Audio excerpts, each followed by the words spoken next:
অনেকে বোর্ড পরীক্ষায় সিকিউতে ভালো করলেও এমসিকিউতে ভালো না করার কারণে আলটিমেটলি এ প্লাস মিস করে। আজকে আমি তোমাদেরকে এইচএসসি এমসিকিউতে 25 আউট অফ 25 পাওয়ার কিছু স্পেশাল স্ট্র্যাটেজি শেখাবো, যেগুলো আমি নিজে মেনটেন করছি। শুরুতে একটা কথা বলে রাখি, আমি কিন্তু ছোটবেলা থেকেই আলহামদুলিল্লাহ এমসিকিউতে মোটামুটি পারদর্শী ছিলাম। পারদর্শী বলতে কিরকম, আমার ক্লাসে হাইয়েস্ট এমসিকিউতে যে নাম্বারটা থাকবে ওটা সবসময় ম্যাক্সিমাম সময় আমারই থাকতো। সিকিউতে আমি অতটা ভালো না করলেও এমসিকিউতে ভালো করার কারণে কিন্তু আমি সব সময় ক্লাসে হাইয়েস্ট নাম্বার গেইন করতে পারতাম। এবং আরেকটা সিক্রেট কথা হচ্ছে, আমি কিন্তু মেডিকেল প্রফেশনটাকে বা মেডিকেল ভর্তি পরীক্ষা দেওয়া থাকে চুজ করার পিছনে এই একটা কারণ ছিল।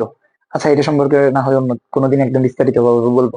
তো যেটা বলতেছি যে আমার একটা সবসময় মানে ছোটবেলা থেকে আমি মোটামুটি এমসিকিউতে ভালো করতাম। তো এইটা যে জেনেটিক্যালি পাইছি এমন না, বুঝছো? এটার পিছনে কিছু কারণ আছে। আমি কিছু স্পেশাল টিপস অ্যাপ্লাই করতাম, কিছু স্ট্র্যাটেজি মেনটেন করতাম, সেখান থেকে কিছু স্ট্র্যাটেজি আমি আজকে তোমাদেরকে শেয়ার করব। তোমরা যদি এগুলো ফলো করো, আমার বিশ্বাস ইনশাল্লাহ তোমরা এইচএসসি এমসিকিউতে 25 আউট অফ 25 পাবা। তো সবাই শেষ পর্যন্ত দেখো, একটা স্ট্র্যাটেজি কিন্তু মেনটেন করা যাবে না, এগুলো স্টেপ বাই স্টেপ মানিয়ে আসতে হবে, স্টেপ বাই স্টেপ মেনটেন করা লাগবে। তো চলো শুরু করি। প্রথমত তোমার যেটা করা লাগবে, যে কোনো সাবজেক্টের জন্য তোমার একটু কনসেপ্টটা ক্লিয়ার থাকা লাগবে। কনসেপ্ট ক্লিয়ার মানে হচ্ছে তোমার যেই টপিকটা থেকে এমসিকিউটা আছে ওই টপিক সম্পর্কে ধারণা থাকতে হবে। তোমার যদি ধারণাই না থাকে তাহলে কিন্তু তুমি পারবা না। এর পাশাপাশি তোমার কিছু ফর্মুলা, ট্রিক্স জানা লাগবে। তো আমি জাস্ট ফিজিক্স, কেমিস্ট্রি, ম্যাথ, বায়োলজির জন্য কিছু স্পেশাল কথা এখানে লিখে দিচ্ছি, সেগুলো ফলো করবা। সেটা হচ্ছে তোমার প্রথমত হচ্ছে কনসেপ্ট ক্লিয়ার হলে ফিজিক্স এর ক্ষেত্রে তোমার যেটা করা লাগবে, ফর্মুলা জানা থাকা লাগবে, কনসেপ্ট ক্লিয়ার থাকা লাগবে। ঠিক আছে, মানে এই জিনিসটা বুঝতে হবে, এবং ফর্মুলা সাথে ট্রিক্স, যদি কোনো শর্টকাট থাকে ওই শর্টকাট জানা লাগবে। তারপরে কেমিস্ট্রির ক্ষেত্রে অবশ্যই তোমার ফর্মুলা থাকলে ফর্মুলা জানা লাগবে। এর পাশাপাশি যেটা বেশি দরকার কেমিস্ট্রিতে আমাদের রিয়াকশন গুলা, রিয়াকশন প্রভাবক এরকম যেগুলো আছে, তাপমাত্রা, এই জিনিসগুলো জানা লাগবে। পাশাপাশি যে আমাদের কেমিস্ট্রিতে কিন্তু একটা নিয়ম হচ্ছে যেটা মানে আমাদের নর্মাল যেটা ওইটার তুলনায় ব্যতিক্রমটা বেশি দেয়। তাহলে এক্সেপশন যেগুলো আছে অর্থাৎ ব্যতিক্রম গুলো, এগুলো একটু ভালো মতো করতে হবে। ঠিক আছে, ব্যতিক্রম ধর্মী যে রিয়াকশন গুলো আছে ওগুলো ভালো মতো করতে হবে। এরপরে ম্যাথের ক্ষেত্রে সবচেয়ে ইম্পর্টেন্ট যেটা হচ্ছে অবশ্যই ফর্মুলা তোমার জানা থাকা লাগবে, সূত্রগুলো জানা থাকা লাগবে। তারপর শর্টকাট, এইটা ছাড়া তুমি ম্যাথ কোনোদিনও 25 মিনিটের মধ্যে 25টা জীবনেও পারবে না তুমি যদি শর্টকাট না জানো। তো কারণ বাকি সাবজেক্ট গুলো ফিজিক্স, কেমিস্ট্রি, বায়োলজিতে তোমার একটু জ্ঞানমূলক টাইপের, মুখস্থ টাইপের কিছু কিছু আসতে পারে। ম্যাথ কিন্তু ওই সুযোগ নেই, সবকিছু তোমার করা লাগবে। বুঝতে পারছো? দ্যাটস ওয়াই তোমার অবশ্যই অবশ্যই শর্টকাট শিখা লাগবে। তারপরে যেটা করা লাগবে আবার বায়োলজির ক্ষেত্রে, তোমার যেটা সবচেয়ে বেশি জ্ঞান রাখা লাগবে সেটা হচ্ছে প্রথমে কনসেপ্ট ক্লিয়ার থাকা লাগবে। মানে হচ্ছে তোমার ডায়াগ্রাম বা চিত্র যেগুলো আছে, তোমাদের কিন্তু চিত্র থেকে প্রচুর এমসিকিউ আসে। ঠিক আছে, এবং অভিন্ন তথ্য ভিত্তিক একটা চিত্র থেকে 2-3টা এমসিকিউ চলে আসে। তাহলে চিত্র সম্পর্কে ভালো ধারণা থাকা লাগবে। এরপর বিভিন্ন টার্ম, এইটা মানে কি, হোমো হোমো মানে কি, একই, হ্যাটারো মানে কি ভিন্ন, এই টাইপের টার্ম দিয়ে মানে বিভিন্ন ধরনের প্রশ্ন চলে আসে। ওগুলো এই টার্ম গুলো একটু খেয়াল রাখা লাগবে। এবং মেমোরাইজিং পার্ট অর্থাৎ তোমার দাগানো টাইপের অংশগুলো ভালো মতো পড়া লাগবে।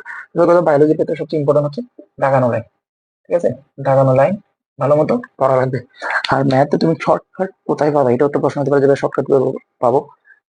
তোমার যে কোনো চ্যাপ্টার লিখে ইউটিউবে সার্চ দিও, অনেক টিচারের অনেক শর্টকাট চলে আসবে, ওগুলো শিখবা। এগুলো কিন্তু আমি অ্যাপ্লাই করছি, বুঝছো? আমার জীবনে অ্যাপ্লাই করা ট্রিক্স বলতেছি। আচ্ছা, সবার আগে তাহলে তোমার কনসেপ্ট ক্লিয়ার থাকা লাগবে। তারপরে যেটা করা লাগবে, তোমার ট্র্যাক অপশন চিনা বা প্রশ্ন ফাঁদ চিনতে রাখতে হবে। প্রশ্ন ফাঁদ জিনিসটা কি, তুমি দেখবা যে কোনো মানে বিভিন্ন যেগুলো হচ্ছে তোমাকে মানে বাদ দিতে চাই, তোমাকে যদি মানে প্রশ্ন যদি কঠিন করে, সেটা কথা, যে প্রশ্ন কঠিন হয় বলে ওইটাতে এইগুলা সবচেয়ে বেশি অ্যাপ্লাই হয়। এগুলো কেমন, আমি তোমাকে একটা উদাহরণ দিই। যে কোনটা সত্য নয়, কোনটা সঠিক না, এই যে প্রশ্নের সাথে শেষে না, তারপর হচ্ছে নয়, তারপর প্রশ্নের শুরুতে কোনটা অসত্য, অ, এই টাইপের ওয়ার্ড গুলা দিয়ে দেয়, অ, না, নয়, এইগুলা স্টুডেন্টরা কিন্তু এগুলা খেয়ালই করে না টোটালি। তো এইগুলা ভালো মতো খেয়াল করতে হবে। এইটার কারণে অনেকের জিপিএ 5 মিস যায়, মেডিকেলে চান্স মিস যায়, ভার্সিটিতে চান্স মিস যায়। বুঝতে পারছো? এরপরে তাহলে এটা বুঝতে পারছো, এরপরে এইটা super duper technique, elimination technique বা গ্যাস টেকনিক অ্যাপ্লাই করা। জিনিসটা কি, জিনিস হচ্ছে দেখো, তোমার কোনো এমসিকিউ পারতে গেলে 4টা অপশনে জানা থাকা লাগবে না। তুমি মোটামুটি এখান থেকে 2টা অপশন জানতে পারলেই হবে। 2টা অপশন যদি বাদ দিতে পারো তাহলেই হয়ে গেল। তুমি 4টা অপশনের মধ্যে যদি 2টা অপশন আগে থেকে বাদ দিয়ে ফেলতে পারো, বাকি 2টা অপশনের মধ্যে যে কোনো একটা হবে। আর তুমি দেখবা ওইগুলার মধ্যে থেকে তুমি তাকাইলে তোমার ম্যাক্সিমামই সঠিক হবে। ভুল হয়ে গেলে এটার একটা রেশিও আছে, আমি অন্য কোনো দিন এটা নিয়ে আলোচনা করবো, যে তোমার যেগুলোতে নেগেটিভ মার্কিং আছে ওইগুলোর ক্ষেত্রে আর কি। বোর্ডে তো আর নেগেটিভ মার্কিং নাই, এক্ষেত্রে তুমি মানে 2টার মধ্যে তুমি ধরো এরকম 5টা 10টা প্রশ্ন দেখাইছো, তুমি দেখবে যে অন্ততপক্ষে তোমার 5 থেকে 6টা প্রশ্ন এরকম হয়ে যাবে, ম্যাক্সিমাম হয়ে যায় অন্ততপক্ষে। বুঝতে পারছো? যদি তুমি ওই 2টা অপশন বাদ দিতে পারো, এটা আরো বেশি হইতে পারে। বোর্ড পরীক্ষা এটার রেশিও এইটা হইতে পারে, মানে তুমি 10টা লাগাইছো, 8টা তোমার এখান থেকে সঠিক হয়ে যাবে। এটা অ্যাপ্লাই করবে, এগুলো বাসায় প্র্যাকটিস করা লাগবে। তারপর হচ্ছে তোমার যেটা করতে হবে যে শর্ট নোট বানাইতে হবে। শর্ট নোট জিনিসটা কি, এই যেখানে বললাম যে বিভিন্ন ফর্মুলা, তারপর হচ্ছে শর্টকাট বা যা আছে, এগুলো তুমি মোটামুটি এক একটা চ্যাপ্টারে আমি যেটা করতাম এইচএসসি লেভেলে 2 বা 3 পেজের মধ্যে, মানে 2টা পৃষ্ঠা বা 3টা পৃষ্ঠার মধ্যে ওই পুরো চ্যাপ্টারে যা যা শর্টকাট আমি জানি বা শিখছি, তারপর হচ্ছে ওখানে যেগুলো বারবার আস্তে আস্তে দেখলাম, মাত্রা আছে না, যে ফিজিক্সের ক্ষেত্রে তোমার বিভিন্ন মাত্রা আছে, তারপর হচ্ছে একক আছে, এগুলো লিখে রাখতাম ওই চ্যাপ্টারের। তাহলে যেটা হচ্ছে আমি পরীক্ষার আগে রাতে আমার বেশিক্ষণ সময় দেওয়া লাগতো না, আমি জাস্ট ওইটুকু দেখলে আমার মোটামুটি হয়ে যেত, একটা কনফিডেন্স চলে আসতো। কারণ পরীক্ষার আগের রাতে তো সবকিছু দেখতে পারবা না, তোমার অনেকগুলো চ্যাপ্টার করতে হবে, তাই না? তো এইভাবে করে শর্ট নোট বানায় রাখবা, সিম্পল জিনিসগুলো নিয়ে নিই। আশা করি বুঝতে পারছো। এরপরে যেটা করা লাগবে, এই সব কিছু এবার তোমার লাস্টে কি টাইমার দিয়ে নিজে নিজে বাসায় প্র্যাকটিস করা লাগবে। অবশ্যই অবশ্যই তুমি যদি এইচএসসি তে 25 আউট অফ 25 পেতে চাও, তোমার বাসায় ওই স্ট্র্যাটেজি মেনটেন করে পরীক্ষা দিতেই হবে, প্র্যাকটিস করা লাগবে। এবং কথা কথা হচ্ছে ভাই, কোনগুলো প্র্যাকটিস করবো আমি, কি প্র্যাকটিস করবো? উত্তর হচ্ছে বিগত 10 বছরের প্রশ্ন তুমি প্র্যাকটিস করবা। প্র্যাকটিস করবা এবং প্র্যাকটিস করতে গিয়ে ভুল করবা, ওই ভুলটা কি করবা, একটা কোথাও লিখে রাখবা, ভুলের খাতা বা অন্য কোথাও লিখে রাখবা, ওটা রিভাইজ করবা, আবার পরীক্ষা দিবা, আবার প্র্যাকটিস, আবার ভুল, এইভাবে করতে থাকবা। মানে এটা প্র্যাকটিসের উপরে রাখবা এবং প্রত্যেক দিন ট্রাই করবা অন্তত পক্ষে অন্তত পক্ষে প্রতিদিন 30 থেকে 40 মিনিট সময় প্র্যাকটিসের মধ্যে রাখার। আমি বলে দিলাম যে কি প্র্যাকটিস করবা, কোথেকে প্র্যাকটিস করবা, বোর্ড প্রশ্ন বিগত 10 বছরে প্র্যাকটিস করবো। তো মোটামুটি এই টেকনিক গুলো অবলম্বন করলে তোমার হয়ে যাবে ইনশাল্লাহ। আর আরো কিছু স্পেশাল টেকনিক আছে, সেগুলো আমি আমার পেইড ব্যাচ বা আমার 1-to-1 পার্সোনাল মেন্টরশিপ প্রোগ্রামে আমি স্টুডেন্টদেরকে শেখাবো। তো তোমরা যদি আমার 1-to-1 পার্সোনাল মেন্টরশিপ প্রোগ্রামে জয়েন করতে চাও, সেক্ষেত্রে জানাতে পারো। ওইখানে তুমি 2 মাস, 3 মাস, 4 মাস, 5 মাস, মানে 3 থেকে শুরু করে 1 বছরের জন্য তুমি জয়েন করতে পারবা। এবং তোমাকে আরেকটা কথা জানিয়ে রাখি, এখানে কিন্তু আমি প্রত্যেকটা স্টুডেন্টের সাথে একদম সরাসরি কানেক্টেড থাকি, হোয়াটসঅ্যাপে সরাসরি 1-to-1 ভাবে প্রত্যেকজনকে গাইড করি। তোমরা যেভাবে তোমাদের ফ্রেন্ডদের সাথে কথা বলো 1-to-1 ভাবে, ওইভাবে। এন্ড এখানে আমি শুধুমাত্র একটা সাবজেক্ট না, তুমি যদি এইচএসসি লেভেলের স্টুডেন্ট হয়ে থাকো, সেক্ষেত্রে তোমাকে একদম এইচএসসির যতগুলো সাবজেক্ট আছে সবগুলা কিভাবে পড়বা, কোন স্ট্র্যাটেজিতে পড়বা এবং কি হচ্ছে না হচ্ছে সবকিছু আমি আপডেট রাখবো, রুটিন করে দিব, পড়া দিব, ওই পড়াটা তুমি শেষ করে আমাকে জানাবা। বুঝতে পারছো? এখানে কোনো আলাদা কোনো ক্লাস নিব না, তবে তুমি এই সবকিছু পাবা ক্লাস বাদে, কারণ তোমরা তো বিভিন্ন জায়গায় অলরেডি ভর্তি থাকো ক্লাসের জন্য। ক্লাস ছাড়া মোটামুটি বাকি সবকিছু, মানে তোমার ক্লাস সবারই থাকে কিন্তু কেউ পড়তে পারে না, এটা হলো সমস্যা। ওই সমস্যার সমাধান আমি করে দিব। সবকিছু যে কিভাবে পড়বা, কতটুকু পড়বা, পুরো রুটিন আমি করে দিব, ডে বাই ডে কোন দিন কি পড়বা না পড়বা, ওই অনুযায়ী পড়া শেষ করে করে আমাকে জানাবা।